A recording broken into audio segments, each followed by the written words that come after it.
Bueno, como les había dicho, sigo con el tema de ver si puedo articular como vengo haciendo, como hice con el código, ¿no es cierto? Ahora con algunos artículos, digamos, tanto de convenciones como de declaraciones acerca específicamente del tema familia.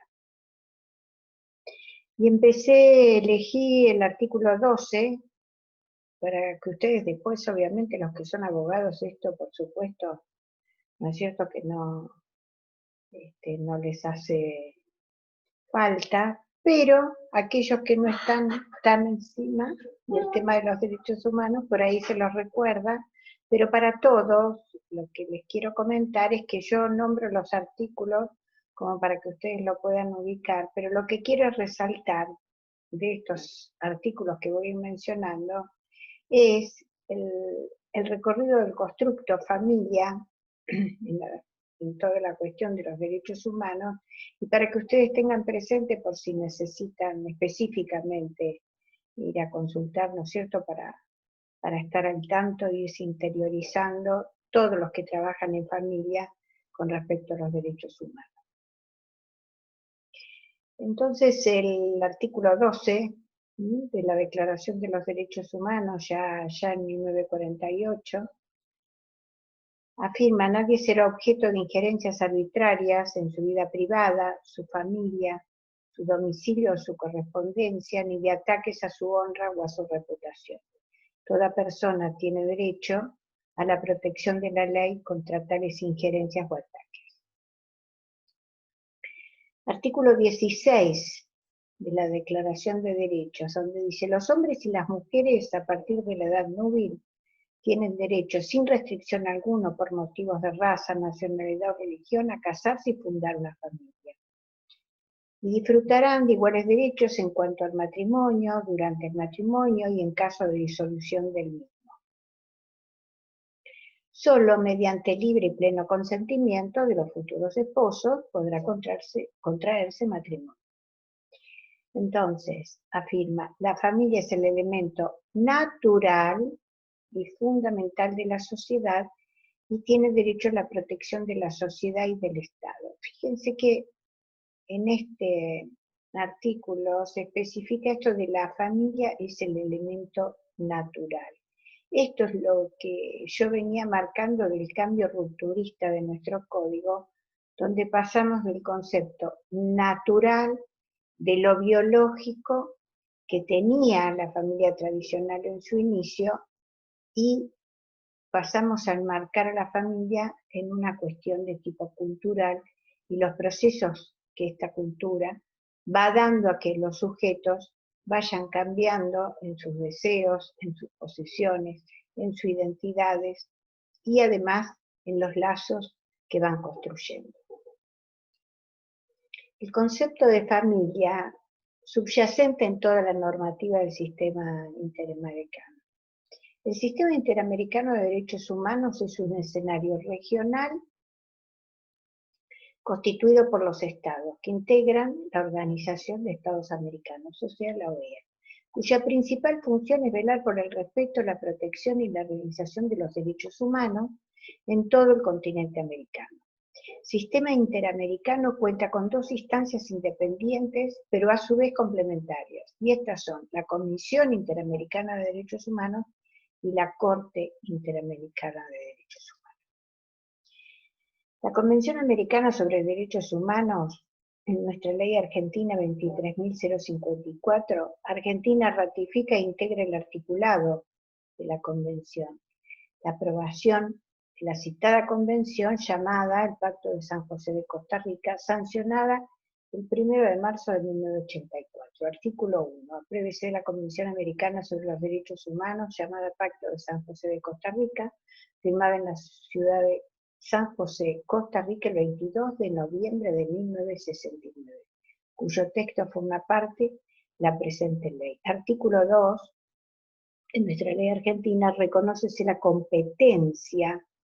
de la Comisión Interamericana de Derechos Humanos por tiempo indefinido y de la Corte Interamericana de Derechos Humanos sobre todos los casos relativos a la interpretación o aplicación de esta convención bajo la condición de reciprocidad. Miren los años, estamos hablando de 1984, pero la convención fue en 1969. Artículo 17 dice, señala que la familia es el elemento natural y fundamental de la sociedad. La ley debe reconocer iguales derechos tanto a los hijos nacidos fuera del matrimonio como adentro del mismo. Fíjense que en esto, o sea, toma esto de los hijos, ¿no es cierto?, como habíamos hablado, los hijos que nacían por fuera del matrimonio, llamados hijos extramatrimoniales, porque todavía acá estamos hablando de familia como un elemento natural y biológico, esa familia que decíamos tradicional. Si bien estamos hablando de cómo las convenciones, ¿no es cierto?, de los derechos humanos reconocen a la familia, pero lo que quería es que ustedes vayan viendo en los distintos articulados que si bien de hace mucho tiempo se le da a la institución familia, ¿no es cierto?, la protección de los derechos, la concepción que se iba teniendo con respecto a las familias en esta cuestión de lo natural, de lo biológico, y quizá, no sé, seguramente los abogados sabrán hablar mucho más, con mayor pertinencia que yo, lo que sería una línea más positivista. Y esto de hablar de hijos de adentro del matrimonio y fuera del matrimonio, ¿esto qué significa? Que la familia se asociaba a matrimonio, ¿no? A otra institución que le daba esta jerarquía a la familia, ¿no es cierto?, de lo que llamamos la tradicional, la esperable, la idealizada y lo normal. Concepto de familia subyacente en la normativa del sistema interamericano, entonces, el artículo 17 de la Convención señala que la familia, como decíamos, es un elemento natural y fundamental de toda sociedad. Eso sigue siendo tan importante como en aquellos entonces. La Convención no explicita, y aquí viene la aclaración sobre el artículo 17, a qué tipos de familia se refiere, aplicando el principio jurídico de que no se puede distinguir donde la ley no distingue. Se debe comprender entonces que la Convención establece una protección general para lo que hoy llamaríamos todas las familias o los diferentes formatos de familias, o sea, independientemente, de cuál sea su composición. Por lo tanto, la legislación nacional no puede ni debe establecer regulaciones que puedan ser restrictivas, por ejemplo, para las familias monoparentales u otro tipo de formatos de familia, y especialmente para aquellas encabezadas por mujeres, por ejemplo, en condiciones de pobreza y cualquier otro tipo de formato familiar. El artículo 6 de la Declaración Americana de Derechos y Deberes del Hombre, como el artículo del Protocolo de San Salvador, establecen el derecho a la constitución de la familia, el cual constituye una facultad de las personas. Ya empezamos a nombrar acá personas, que comprende dos aspectos esenciales según estos artículos. Derecho a fundar una familia, igualdad de derecho para ambos cónyuges, en ese caso del matrimonio. Pero aclaremos, el derecho a constituir una familia opera de manera independiente respecto al derecho del matrimonio. Con respecto a la plataforma de Beijing, ¿no?, la plataforma de acción de la Cuarta Conferencia Mundial de la Mujer en cuanto a la erradicación de la violencia, dice: hacer un llamado a fomentar la armonización de las responsabilidades de las mujeres y los hombres en lo que respecta al trabajo y a la familia. El derecho a la constitución de la familia también se relaciona estrechamente con el derecho al nombre y a la nacionalidad. La Convención de Belém do Pará, que es la Convención de Derechos, ¿no es cierto?, que tenemos nosotros en la región, establece el derecho de las mujeres a que se respete la dignidad inherente a su persona y que se proteja a su familia. Cuando hablamos de las familias de hoy, ya empezamos a entrar en el marco de lo que hoy, ¿no es cierto?, acontece en nuestro mundo contemporáneo. La verdad que tenemos que decir que las familias se presentan como una realidad compleja, justamente por esto que veníamos hablando, ¿no es cierto?, de entrar en esto de salir de familia, de lo singular, para pasar a las familias. Y las familias Estamos hablando, ¿no es cierto?, de formatos diferentes, integrados por sujetos diferentes, y que van armando familias que tienen dinámica de familia, pero con la claridad, ¿no es cierto?, de que esa dinámica va a tener una subjetividad determinada, aunque nosotros lo miremos desde una mirada de grupo, de sistema, de intersubjetividades. Entonces, esta realidad compleja, y que tenemos que tener también una mirada de pensamiento complejo, tenemos que destacar que cuando las mismas llegan y requieren hoy de la justicia, también requieren de una gran experticia de todos los operadores jurídicos, todos aquellos que intervienen, y sobre todo, y acá viene lo que a mí me interesa dejar como mensaje, ¿no es cierto?, en este curso, que los operadores jurídicos de las diferentes disciplinas, incluso los jueces, tienen que saber evaluar sus prejuicios, tienen que trabajar para poder aplicar y que sean reales la protección de los derechos humanos y la perspectiva de género, desprovistos de estos prejuicios, estos nuevos formatos de familia, ¿no es cierto? Y esto requiere de una posición ética. Ser un gran conocedor del derecho internacional, esto va, ¿no es cierto?, más para los operadores netamente juristas como los jueces o los abogados. El psicólogo debe conocerlo, pero no saberlo en todos sus detalles, de los instrumentos y las convenciones, para poder intervenir protegiendo derechos humanos, ante todo de cada uno de los integrantes de la familia, con esta perspectiva de género y perspectiva de derechos humanos, que van a garantizar la igualdad y la no discriminación. Y sobre todo, ¿saben qué? Que no se repliquen los estereotipos desde las autoridades que están dentro, ¿no es cierto?, de la justicia y dentro de todos aquellos operadores que intervienen, ¿no es cierto?, como auxiliares. Y por sobre todas las cosas también el respeto al derecho de niños, niñas y adolescentes. Familias con y sin matrimonio, esto que venía diciendo. Acuérdense que la familia nuclear, la que se liga, ¿no es cierto?, a este formato ideal, como decías, aceptado por todas las instituciones, la jurídica, la cultura reinante, ¿no es cierto?, en el siglo pasado, incluso las religiones. Hoy las familias no necesariamente están constituidas en un lazo jurídico del matrimonio. Y como tenemos muchos formatos de familia, por ahí el matrimonio ni siquiera aparece como puede ser una familia monoparental, ¿no es cierto?, que está formada por una sola persona y con sus hijos. La familia ensamblada, que puede entrar nuevamente después del divorcio en un nuevo matrimonio, ¿no es cierto?, casamiento con papeles, como se dice. Pero puede estar integrado, ¿no es cierto?, por una persona que es soltero, viudo, divorciado con hijos, y que no necesariamente o sí contrae un nuevo matrimonio, que establece parentesco con afinidad, por ejemplo, con respecto a los hijos de su nuevo cónyuge, pero pueden estar en una unión convivencial también. Familias homoparentales que pueden tener el matrimonio, ¿no es cierto?, que está dado por ley, el matrimonio igualitario, pero pueden tener también con o sin matrimonio, ¿no es cierto?, pueden ser convivenciales, parejas del mismo sexo, con hijos por adopción o a través de, ¿no es cierto?, de la ley de reproducción asistida, por voluntad procreacional. Ustedes saben también, un tema controversial también, pero que en Argentina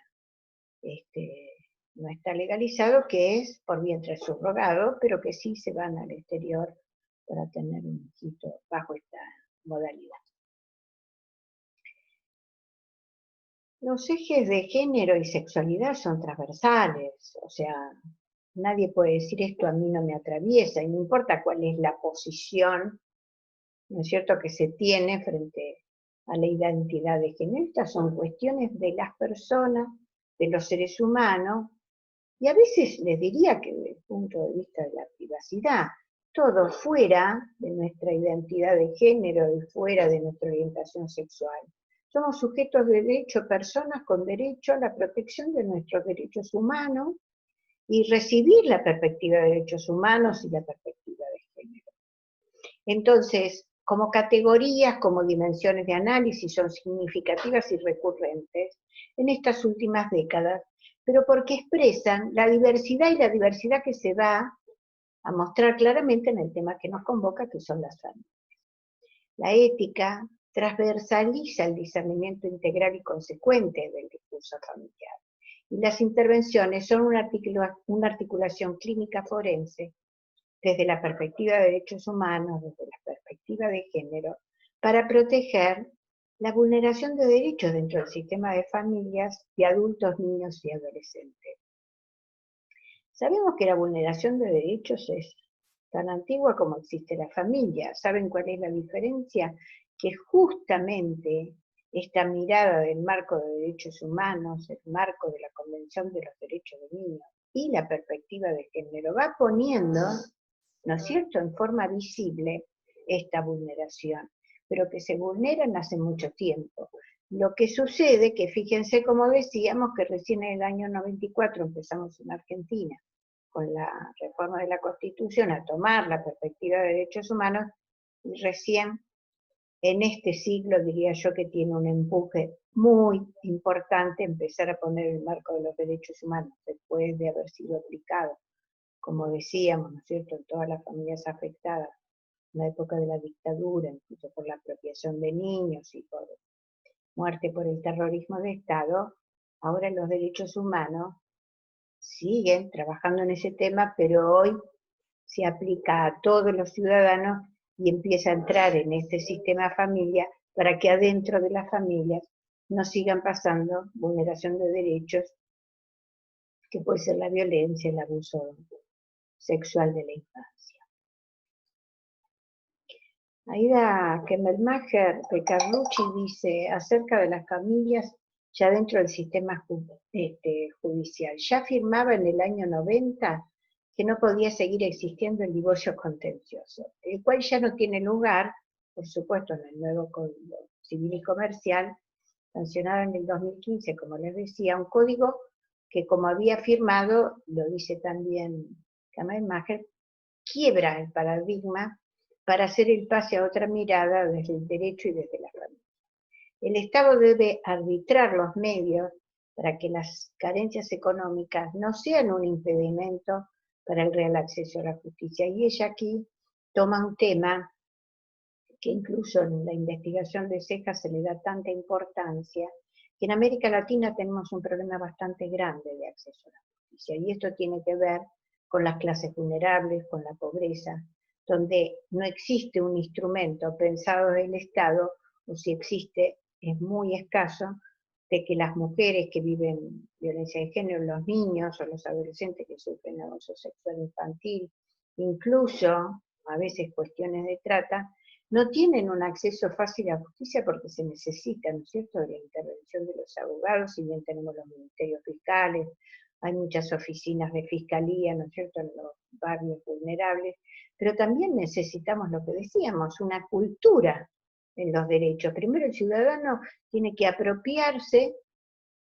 ¿no es cierto?, de saber que tiene este derecho, ¿no es cierto?, de no perder su dignidad y que no sean vulnerados sus derechos. Si estamos hablando que en los lugares urbanos, en las clases medias, y por qué no, en las clases altas, todavía vemos que se vulneran los derechos y no hay tanta clara visión de que esos derechos están siendo vulnerados, se vive más desde el lado de los vínculos, desde el lado del sufrimiento, mucho más va a pasar, ¿no es cierto?, en las clases vulnerables.